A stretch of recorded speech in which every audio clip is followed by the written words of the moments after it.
So you may have heard this story recently.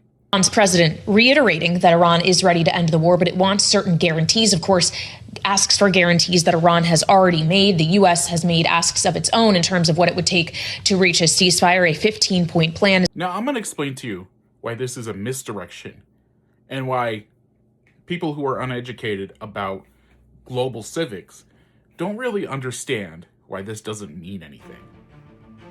In 1953, the government of Iran was moving towards a democracy. Their plan was to nationalize the oil. The oil, which was given to Britain in a massively unfair deal, where Iran kept 16% of the profits and Britain kept the rest of it, was going to be moved to nationalize to help fund building the country up. That was done under their prime minister, and Iran had a democracy at the time. But England and the US didn't want that to happen. So the US sent in Kermit Roosevelt, and he had Operation Ajax in mind. He set up the coup of 1953 in Iran, placing the Shah in power forcefully. But here's the thing, the Shah was a dictator. The Shah was head of everything. There was no democracy.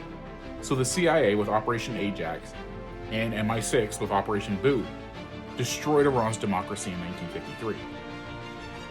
So we have a constitution put into place here, and you still have a president. But then something happens in 1979. When the Shah is the dictator, he could destroy most organizations. But the one he couldn't really diminish was the clergy. And in 1979, the clergy had an uprising. And that's where we get the 1979 revolution in Iran. And it leads to the supreme leader, who is the head of government. But he's also the head of the religion, basically. Now, the supreme leader has all the power. He is the top of the government chain. Under him is the president, who is mostly a ceremonial role left over from the 1953 Shah. But here's the thing, he has no real power. Foreign policy is under the supreme leader. All his vice presidents, which are kind of like the cabinet, are picked by the supreme leader and approved by the supreme leader. The military answers to the supreme leader, not the president.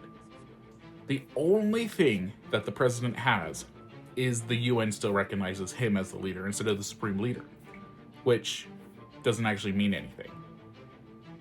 So he is a figurehead without any power behind him. So when you hear stories like this, Iran's president reiterating that Iran is ready to end the war, but it wants certain guarantees. Of course, you got to understand, they don't mean anything.